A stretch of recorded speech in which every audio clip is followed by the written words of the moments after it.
Welcome to Beewellwithms podcast, where we bring you expert advice and insights on living well with multiple sclerosis. In this episode, I'm so excited we will be exploring how to create and maintain healthy and fulfilling relationships despite the challenges of living with multiple sclerosis. Our guest speaker today is Meggie Reyes, a master's certified life coach and modern marriage mentor with over a decade of experience helping people improve their relationships. Maggie is a creator of the Marriage MBA program, a 6-month mentorship program that teaches the principles of positive psychology, cognitive science, and coaching tools that can be applied to create successful marriages. She's also the author of the best-selling Questions for Couples Journal with over 3,000 4-star ratings on Amazon, and the host of the Marriage Life Coach podcast, which is consistently ranked among the top 2% of podcasts out of over 2 million podcasts tracked by Listen Notes. With her vast experience and expertise, Maggie will be sharing valuable insights and practical tips on how to create and maintain strong, healthy, and fulfilling relationships despite the challenges that MS can bring. When she isn't teaching or coaching, Maggie loves to indulge in her favorite pastimes, including obsessing over Bridgerton, reading fan fiction, sexy romance novels, and watching superhero movies with her husband. So if you're looking for ways to create stronger, healthier, and more fulfilling relationships, be sure to tune in to this episode for the Be Well with MS podcast with our guest expert, Meggie Reyes. You can also find more information on Maggie's website, maggiereyes.com. So welcome to the show, Maggie. Thank you so much for having me. I'm so excited to talk to you today and just to dive in, helping people with a very difficult chapter in their life and in their marriage when they get that diagnosis and when they're managing through just living with MS. So thank you for having me. Thank you, Maggie. Really, this is a condition that affects all the domains in people's lives, from starting whether to have a family or not, whether to have a long-term relation or short-term relationship. Some people are really young people in their 30s, 20s, and even younger. And some people are being diagnosed at later age. We know from the research and the evidence we have in multiple sclerosis that connection brings a lot of quality in people's life. Actually, it helps to manage better symptoms. So we encourage people to be connected, to be in a social bubble and be surrounded by people, because by nature, we are creatures of social and we have to be and stay connected with each other. I know that there are so many common challenges that people with any long-term condition, any chronic condition, have to overcome and face it if it comes into a relationship. And I just want to know, how can we work to overcome the challenges that occur in people's lives? And I'll give you an example. There are some people who are living lives and their lives are full of the activities. They establish their relationship between each other. They have a community. They have shared hobbies, and life is so beautiful until the moment they get to know they are diagnosed with MS. And sometimes it's just such a game changer for a lot of people. And I noticed in my practice meeting men who are living lives in a marriage and they are being left more commonly. This is anecdotal evidence, but more so, I noticed that are being left on their own by women. And there are some opposite stories that, it almost looks like the relationship is being formed even stronger once the women are being diagnosed with MS. Men become so supportive. So as you can feel, there is a variability in the dynamic of the relationship when this life-changing diagnosis kicks in, and it's sort of game changer. So we go from one extreme to another. So what is your view in terms of how to overcome these challenges and how to keep that balance, even if it is a life-changing diagnosis, but how can we stay in that sort of a nourishing, nice, connected relationship? There's so much in that question, so I want to kind of take it step by step, one by one. And I'm just going to tell you, I do a lot of training. So I like to tell people, this is what we're going to talk about, and then we're going to talk about it. So there's 3 points that I just want to dig into a little bit deeper. One is the gender experience of the women leaving the men versus the men getting stronger and taking care of the woman. There's something to just unwrap there. And then, and let's talk a little bit about the grief of the life you thought you were going to have, the marriage you thought you were going to have. And then one of the, I guess you would call it a comorbidity. Tell me if that's the right term. But one of the things that happens often when there's a diagnosis for MS or any chronic illness is depression. It's a very like anxiety and depression, often because you don't know what to expect. It really is a new chapter in your life. And so now we're not just dealing with the physiology of what's happening in your body, but we're also dealing with how you're feeling about that physiology. So we're going to dive into those one by one, and I'm going to ask you to share a little bit from your perspective as a neurologist working through this every day as well. But for the gender situation, I happen to love continuing education, and I have many different courses and programs that I've done. And one of my certifications is an advanced certification in feminist coaching. And one of the things that I learned in that coaching was how sometimes things don't follow along gender lines, but they follow along cultural roles. So it's not inherently that a woman is going to do something or a man is going to do something else or something like that. But culturally, if you think about a woman who in our current sort of Western industrialized culture often does most of the emotional labor in a relationship, finds out that her partner now has this devastating illness, might already be overwhelmed, maybe close to burnout, maybe, carrying her own self plus whatever she's carrying in the relationship. And now she finds out there's more to carry. It honestly does not surprise me that sort of anecdotally you've seen that in your practice, because it's like, hey, I'm already carrying everything I can carry. I cannot carry one more thing. In that very specific scenario that you presented, which we acknowledge is not everyone. We acknowledge there's nuance, always, always, always. But I just want to just offer to whoever's listening, if you're thinking, oh my gosh, I can't believe she would leave that guy. How is that possible, right? On face value, right, it sounds very scandalous. But if we dig a little deeper and we look at the role that most women have in many relationships most of the time in our Western industrialized culture, this would be different in some kind of maybe tribal culture somewhere else or something like that. The things that we carry are a lot, and we probably shouldn't be carrying all those things. And that's one of the things I try to decondition and help my clients work through. What should they carry? What should they not carry? Just in general, even without chronic illness. So I just wanted to shed some light on that. And then on what you've seen in your practice of the husbands really stepping up to take care of the wife.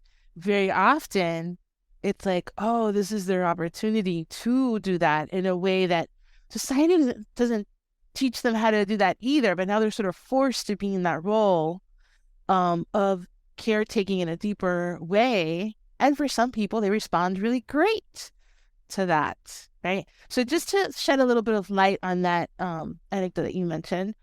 And then, as you mentioned, people are getting diagnosed at different ages, at different life stages. And I think the very first thing to bring some awareness to is just the grief of the life you thought you were going to have, the mountains you thought you were going to climb, the career things, projects you were going to do. And then in an intimate relationship, the grief of that, the marriage you thought you were going to have, the thing you had planned for, and the grief of not knowing what it's going to look like now, because so much of MS is like, well, right now we're okay and we can do these things, but we don't know next year if we're going to be able to do the same things. So that heightened level of uncertainty, which is so disconcerting. And then grief, if we think about how grief manifests, sometimes in grief we're angry. So sometimes let's say the person who's diagnosed could be angry at the diagnosis, could be angry at life, could be angry at themselves for not feeling like they can handle whatever's coming. They could be angry at their spouse for any reason, right? For the way they're supporting them, the way they're not supporting them.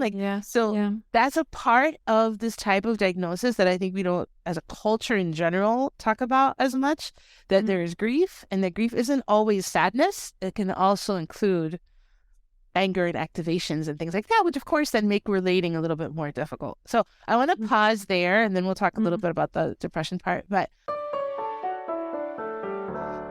what do you see in your practice with grief? Like, do they have awareness around it?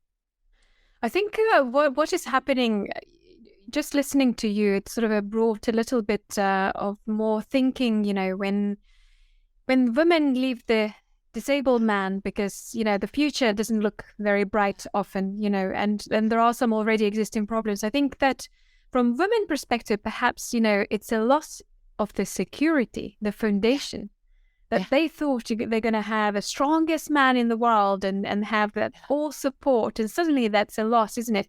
And that's so true about the grief, and I think a lot of people are in denial as well. It goes through that sort of emotional roller coaster of the, I think that there are obvious stages of, trying to sort of, negotiate with the condition, being angry and frustrated, then sort of acceptance and all that jazz that we know as a sort of part of the psychology. We see that in people, and it's so difficult to guide in a clinical space patients, because we are so limited in the amount of time that we need to talk about the condition, about the treatments, about the management, monitoring, biologic expensive drugs, and how it's going to work, And this sort of a part of the psychology is almost sort of left and not always spoken in the clinical setting, and hence that's the reason why we are recording this, just to enhance that understanding that actually let's look at this person as a whole. This person is a father, maybe a husband, maybe a partner, maybe a boyfriend, and he's got a role in this sort of community, and suddenly the whole dynamics change. So I think the awareness from the clinical perspective is there, but not necessarily there is a time to address these issues. And I think a lot of these days we talk about the self-management, self-awareness, mindfulness, and how to pick this up in a very timely manner. And moving on to depressive disorders and anxiety, this is the most commonest comorbidity living with multiple sclerosis, the depression and anxiety. And how to live with this long-term condition beside that, anxiety and depression, and then navigate within the relationship. How does that work?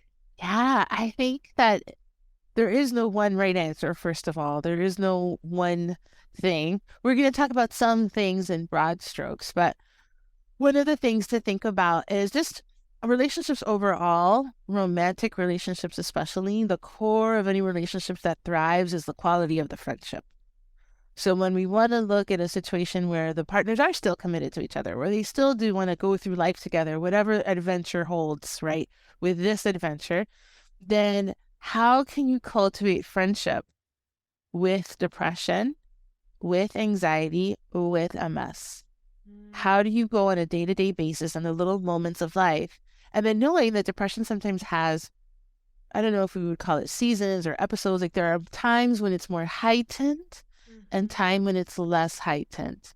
And if we think about like surfing the wave of that, like for the partner who isn't feeling depressed, how do they navigate surfing that wave for the other partner without taking on the emotional well-being of their partner? And this is something that's very challenging, even in the healthiest, when all the physical health is there, right? It's still challenging. So one of the questions that I offer for coaching very, very often to my clients, and I want everyone who's listening to write this down, whichever partner you are, whether you have it or whether your supporting partner has it, is what belongs to me? What is mine and what is yours?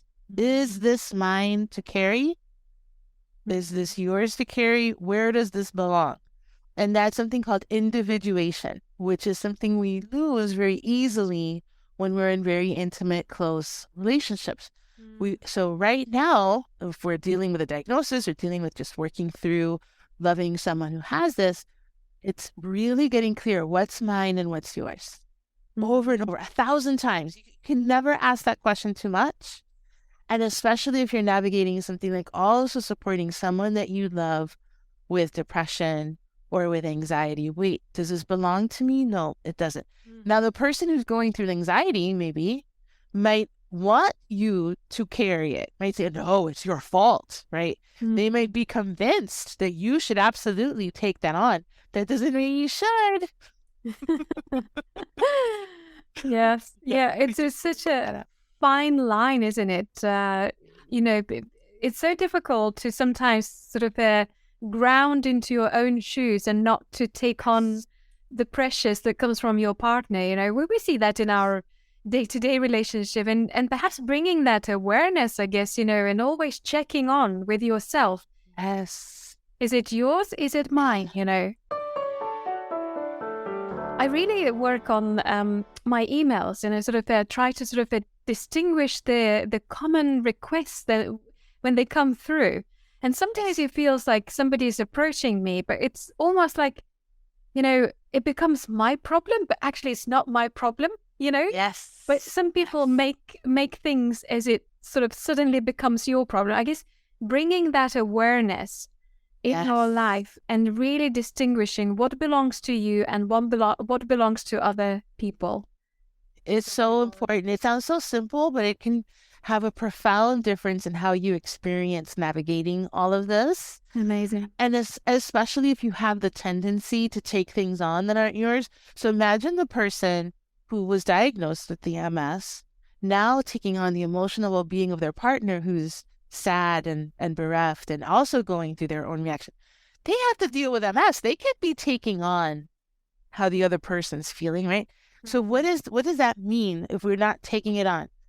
We can still support and love and just like you would with a friend, be there for them. Yeah. And when I say be there for them, I also want to add a caveat. In coaching and in many helping professions, we use a phrase called holding space.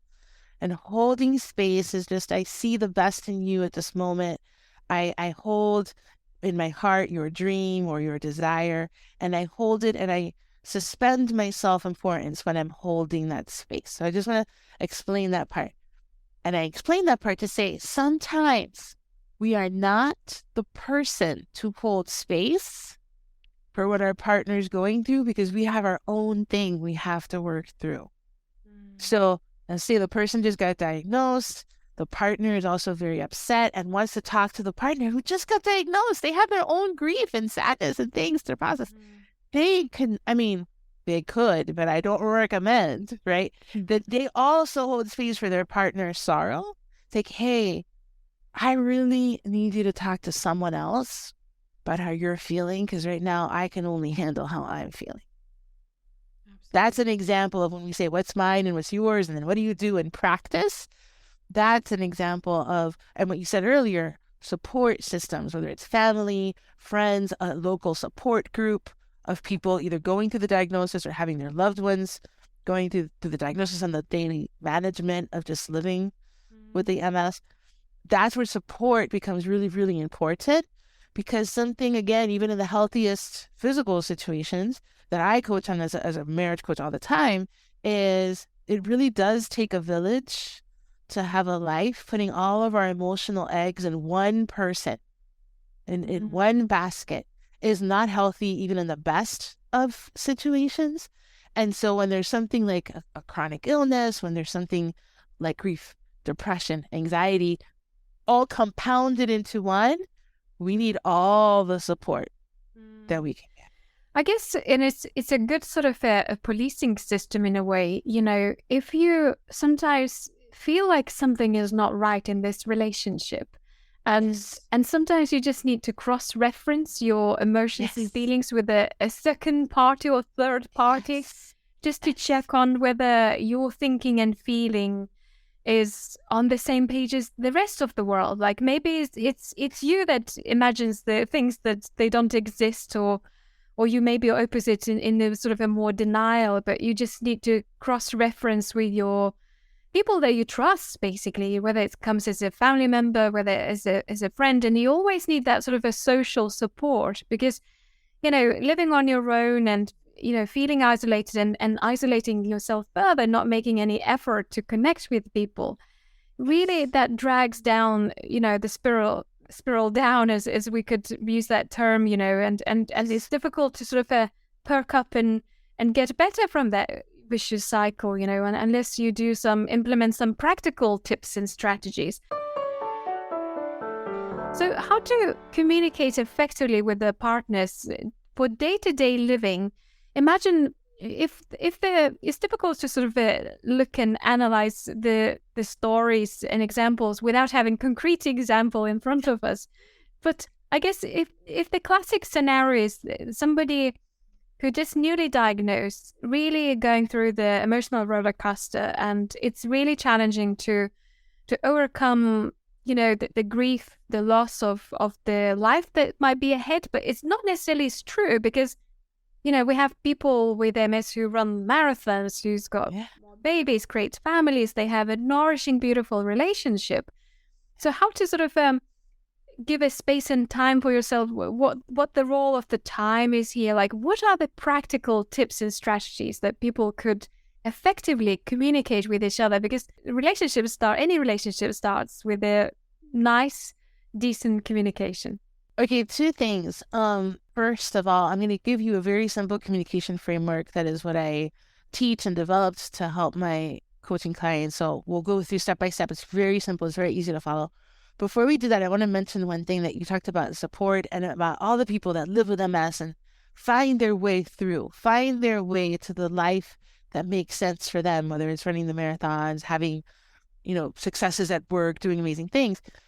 It's so important, I would say, of critical, essential importance to find support groups of other people that have MS, to connect with those people, to see examples of what is possible, and a lot of different ones, so that then you can have your imagination inspired by seeing, oh, this person bakes, this person runs marathons, this person volunteers, whatever the different things are.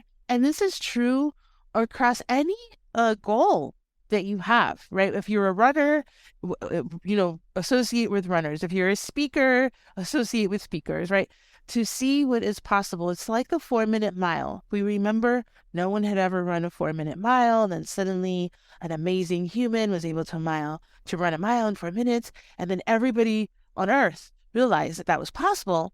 And then it started happening more and more and more. So we need to think a little bit about like 4-minute mile thinking when it comes to just living with MS. What's possible? So that's the first step.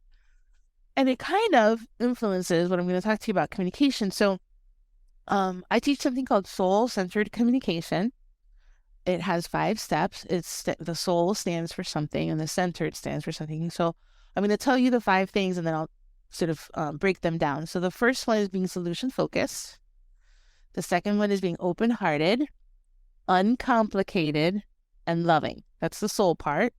And then the centered part is that it doesn't happen inside a stress cycle. And then we have to know what a stress cycle is to know what's happening. So this is on purpose, because I'm going to talk about stress cycles in a minute. But solution focused is, what do I want out of the conversation? What does resolution look like? What's my actual desire here? Very often when emotions are high, we forget what we want. We get bogged down by the emotion of the moment instead of the support we want or the thing we want to create with our partner or whatever it may be. So it's just knowing that you can come back to, wait, what is it that I actually want? That's solution focused. Open-hearted is, am I really open to this person's point of view? Doesn't mean we're going to do what they say. It doesn't mean that we have to do everything that they bring up. It's just, am I willing to consider whatever they offer me in my decision-making process about whatever it is that we're talking, whether it's having breakfast or, doing a huge investment in buying a house, whatever it may be, right? Am I willing to consider their point of view? Then uncomplicated, just everyone, no matter who you are, needs to practice uncomplicated, which is talking about one thing at a time, one thing only, and then the next thing. So what happens to so many of us, and especially if there's an illness involved, if we're trying to manage so many logistics in life, we'll say, hey, let's plan our vacation with our cousins, right?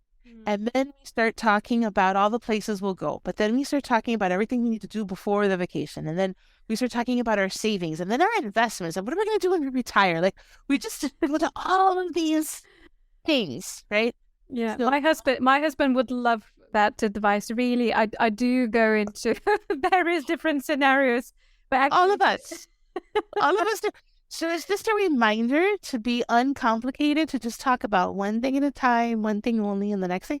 So, and it's super simple to practice, because if you're the one who wants to talk about everything and I'm the one who wants to resolve one thing at a time, when you tell me the 5 things, I can pull out a piece of paper and I can say, okay, we want to talk about the trip to Colorado, and we want to talk about what we're going to do in 2025, and you want to talk about the bathroom of the house. Okay, great. So we'll come back to that. First, let's decide which cousin we're calling tomorrow, right? We do one thing at a time, then we go on to the next. No problem. But notice that even if the other person isn't doing it with you, you can just do it. That's my whole coaching philosophy, and everything that I teach my clients is how they can have better relationships, whether their partner is involved in improving it or not. And so this communication framework of being solution focused, you can come back to that. Of being open-hearted, you can tell whether you are or you aren't. Of being uncomplicated, you can ask a question that brings you back to one thing at a time. And then the loving is, we can call it loving or we can call it honoring. I like to think about it as loving.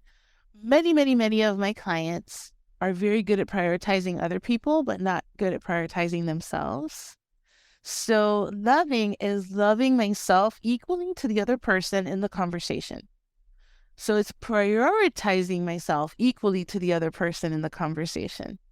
Not above, not more important than, not below, not less important than, equal to.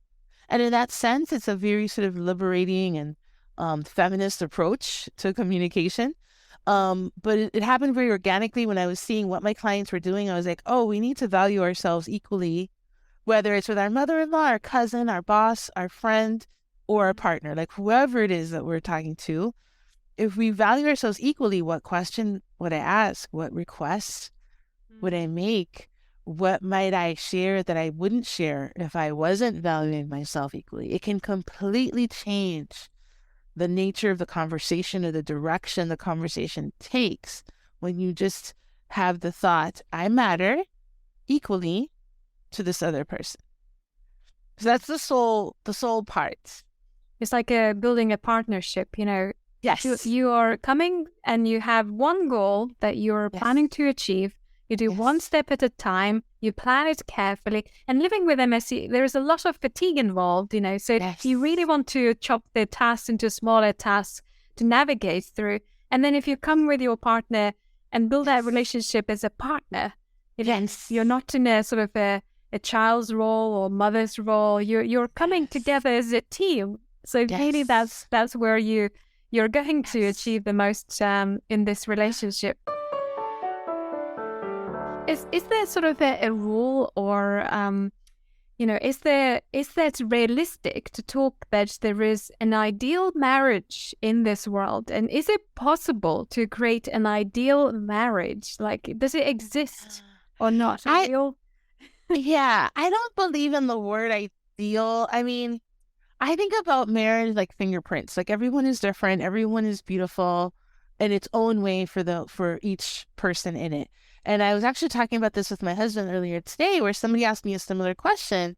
They asked me, what makes a marriage happy? And I said, well, whatever makes you happy makes your marriage happy. And so, for example, my husband and I, we like to read. So we'll just like go to bed early and read next to each other and tell each other whatever we're reading, and we talk about it, right? That makes us really happy. But for somebody else, they might love to ski or run races, right? Or be at the beach. And that might make them really happy. And they may be really unhappy if they're married to somebody who doesn't like that thing. So whatever makes you happy, it helps make your marriage happy. That's the key. I guess you share the values in this life. You know, if you it's partnering up or making the, relationship, yes, first is, you do connect. You have this, sparkly sort of feelings at the very, very beginning, which we call, what do we call? Chemistry, Yes. But then at the end of the day, this past, like, everything goes in how many years? 3 years. And then you're sort of left with the partner to live life. And then it becomes what values do you share to create this beautiful life? Do you like skiing? Do you do dancing? Do you like reading? So you'll have to tell me the neurology of it, but from a life coaching perspective, I don't believe everything passes. I believe we stop creating it.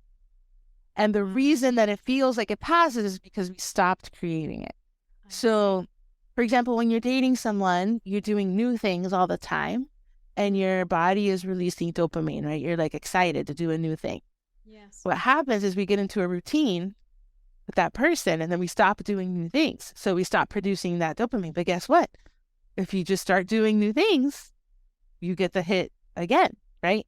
So there's the physiology of what happens in your body, and then there's like decisions that we make as humans, right? And we always want to be reminded or mindful that we have choices at every step in the process. Now, when you first fall in love, is it a heightened experience of getting to know someone, and then do you tend to move towards what they call a companionate love, like a friendship love? Yes, that's a cycle that occurs.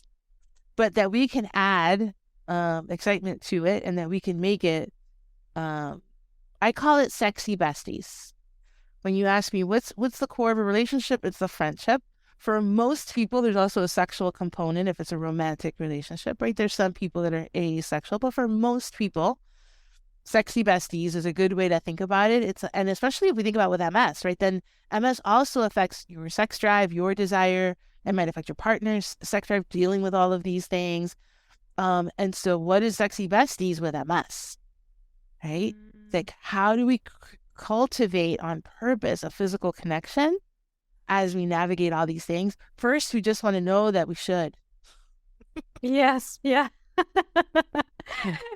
To start with, yes. Yeah, of course. That's how we communicate with each other. And we never stop. So if, let's say, okay, we do tend to stop and pause and not putting a lot of effort in making this relationship to, bloom and give more colors and excitement in our lives.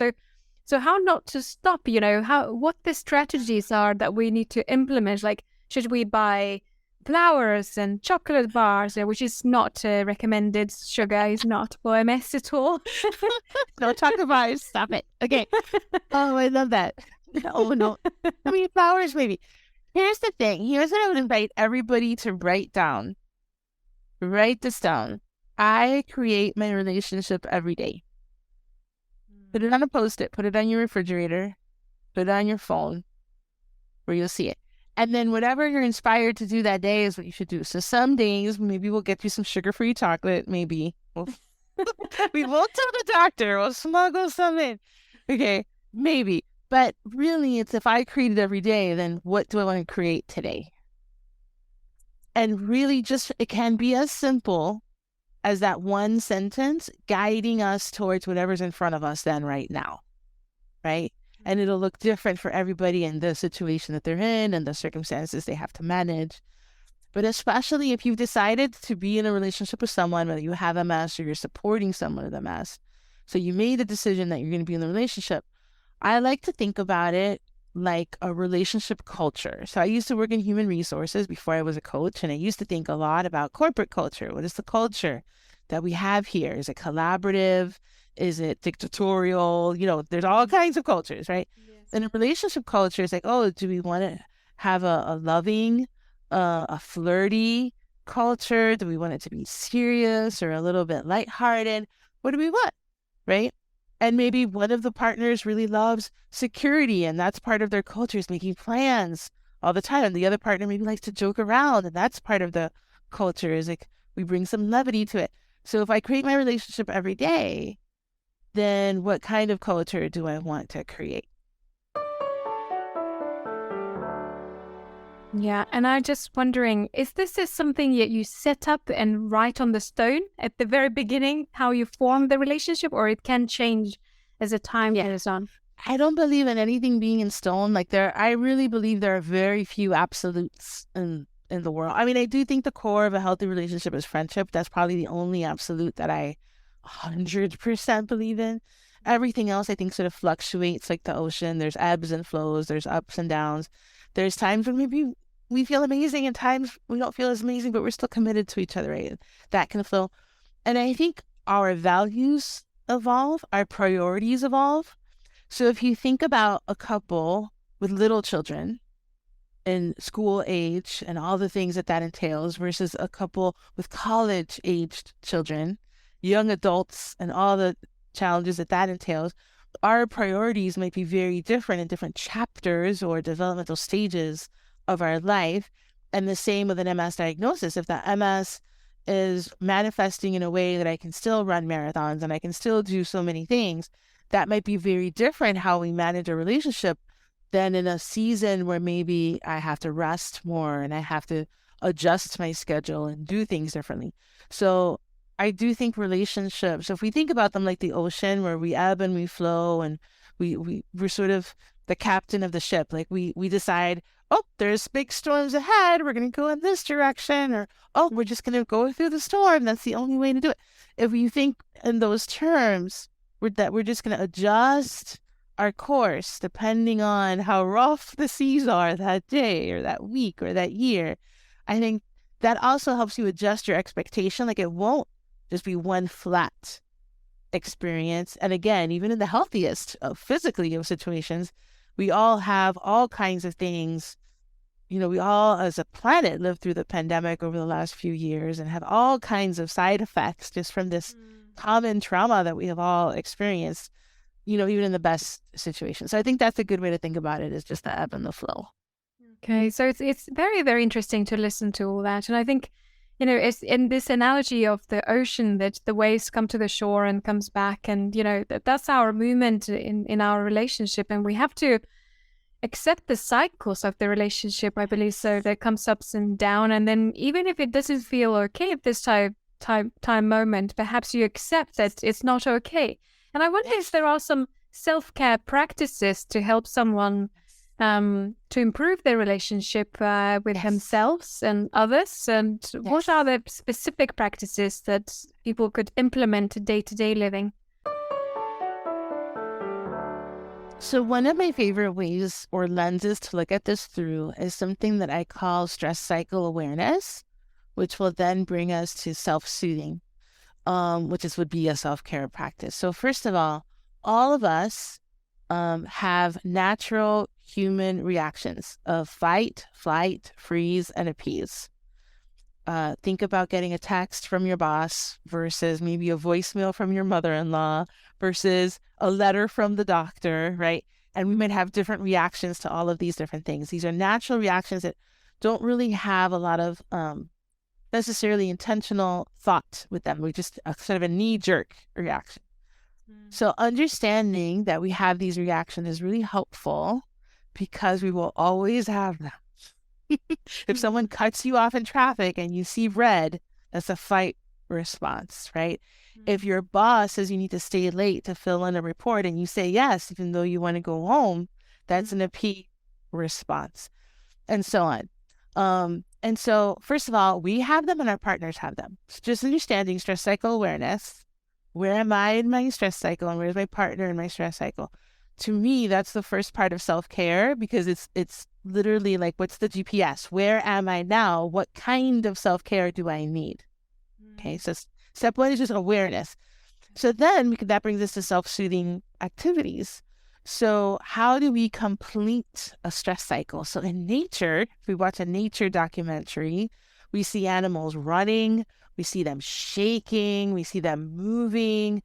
And so any movement is very good for your physiology to complete the physiological experience of stress in your body.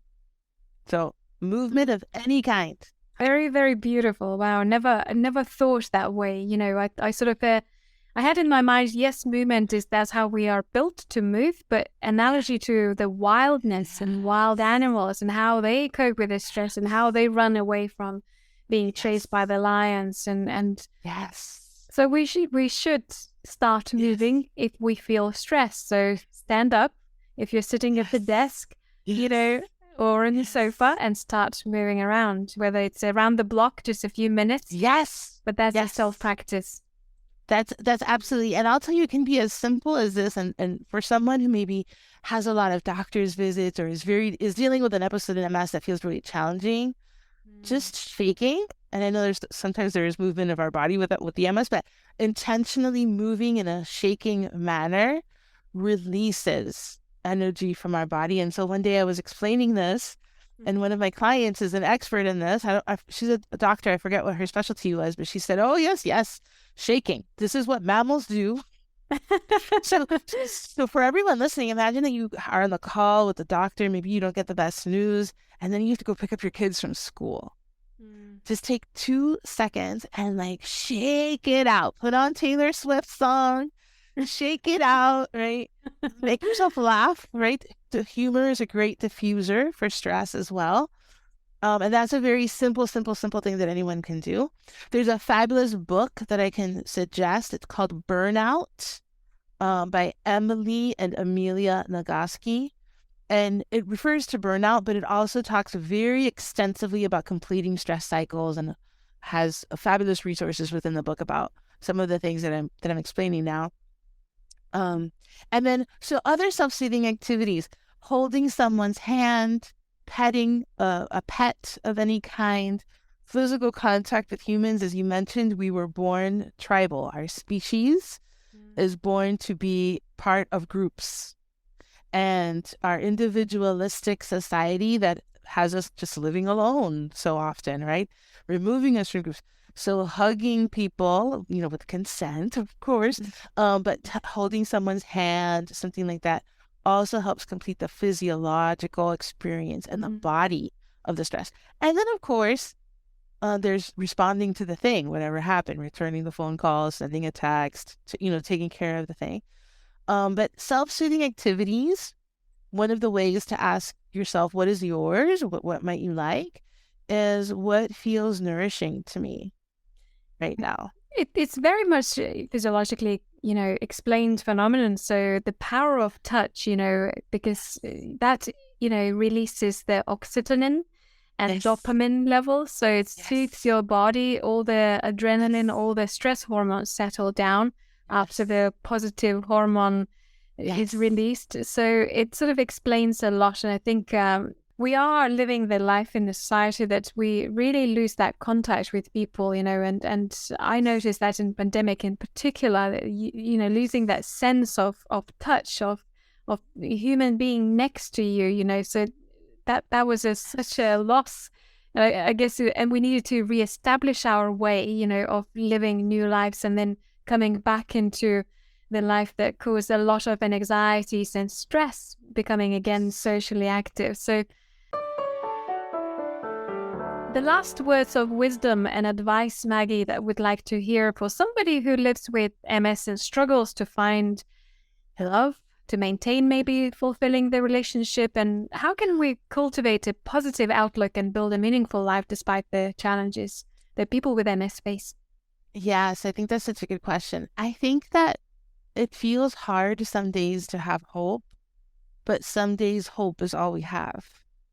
So it's kind of like if there's a storm and it is gray and it keeps raining and you just think, will the sun ever come out again? And it's been raining for days and days and days and you just haven't seen the sun. But we know the sun is still there. Intellectually, we know eventually it will come out again. And so if you're listening to this and you're going through that moment where it just feels like it just hasn't stopped raining, maybe in months, I just want to remind you the sun is still there. And you can do things in the rain. The rain sucks. Maybe it's awful. Maybe it's terrible.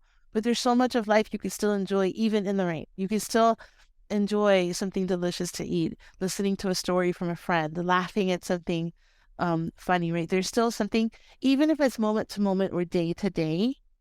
And so something I've given for coaching homework is think about your favorite comedy, a movie or a TV show, and just put it on your schedule and watch it, even if you've watched it 1,000 times. Just to give you something that you enjoy, that you'll look forward to, and that will lift your spirits because it's your favorite. Don't watch something you don't like. Right? Just to jolt you for a moment out of focusing on the rain and focusing more on everything that's possible, even when it's raining. Wonderful. This is so beautiful. The analogies that you gave today, Maggie, was so nourishing. Intermittently I had some sort of goosebumps that, going through my skin when you started bringing some psychology here, some tips and strategies that people could implement very easily to improve the communication, the relationship, and have this nourishing, successful marriage and improve their relationship. And it doesn't matter whether you got MS or you don't.